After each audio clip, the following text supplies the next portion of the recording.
Olá, bom dia. Eu me chamo Natália Pacheco e vou falar sobre o espaço aéreo do Direito Internacional Público, na disciplina de Direito Internacional Público, cujo docente é o professor Emerson Francisco de Assis. Para darmos início ao tema, é importante falarmos sobre a sua contextualização, explicar o que foi que influenciou a criação de normas para regulamentar a utilização do espaço aéreo internacional. E eu já adianto que foram as guerras mundiais. Elas influenciaram a criação dessas normas internacionais sobre a aviação. Além disso, o direito aeronáutico internacional, ele é composto por um conjunto de convenções. Essas convenções eram as que formaram a base desse direito. E aqui eu trago algumas delas. A primeira foi a Convenção de Paris, de 1919. A segunda, a Convenção de Havana, de 1928. A Convenção de Varsóvia, de 1929. E aqui eu chamo a atenção para delimitar o que ela aborda, o que essa convenção aborda, que é justamente a responsabilidade do transportador. E essa convenção está vigente até os dias de hoje. E, por fim, as convenções de Chicago de 1944. Princípio da soberania aérea. Conforme esse princípio, o Estado exerce soberania plena sobre o espaço aéreo acima do seu território. Ou seja, aplica-se ao ar o mesmo regime jurídico do solo subjacente. Então, cada país ele tem a soberania sobre o que está acima do seu território. Além disso, não existe passagem inocente, assim como no mar. Para que uma aeronave ela possa sobrevoar um espaço, um território estrangeiro, depende de uma autorização, de uma permissão prévia, de um tratado. Então, não tem essa passagem inocente. Sobre as aeronaves militares. Elas são um caso à parte, as aeronaves comerciais, porque elas têm imunidades, enquanto as comerciais não têm.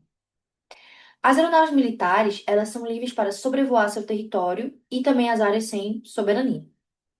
O acesso ao espaço aéreo estrangeiro, ele também vai depender de um acordo, de uma autorização prévia. As imunidades que ela possui são três. A primeira delas é a dispensa de visita policial e aduaneira. A segunda, ela não pode sofrer nenhuma apreensão ou detenção. E a terceira é que as infrações que acontecerem a bordo serão da jurisdição do estado de bandeira.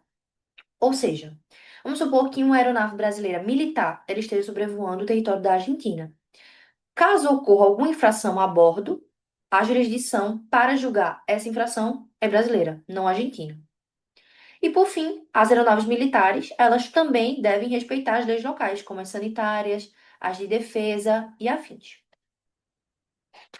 As convenções de Chicago. Como eu falei, essas convenções, elas são de extrema importância porque elas estão vigentes até hoje.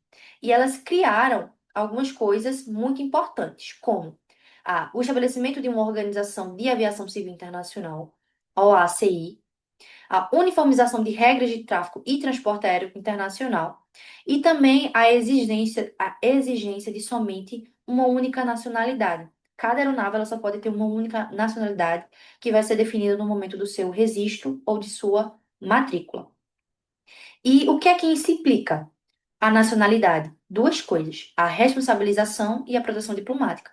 Então, a aeronave brasileira, ela vai ser de responsabilidade brasileira e também ela terá proteção diplomática do Brasil.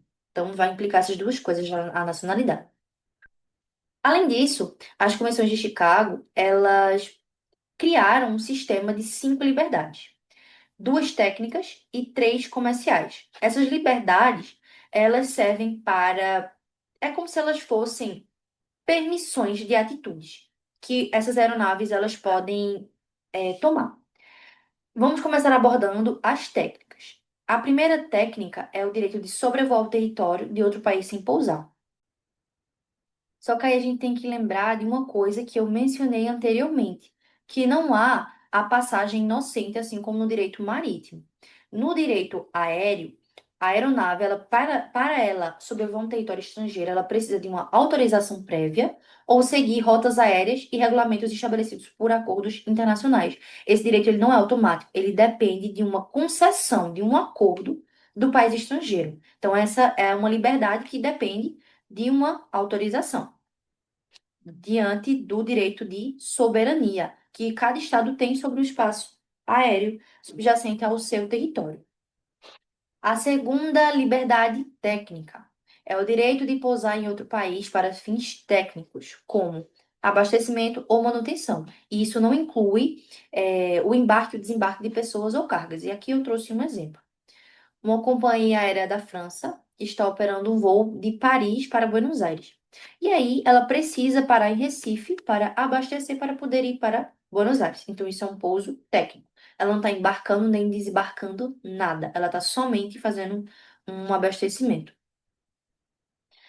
Agora vamos falar sobre as liberdades comerciais. Elas dependem de um acordo bilateral. Não é somente de uma concessão, de uma autorização. Elas dependem de um acordo bilateral.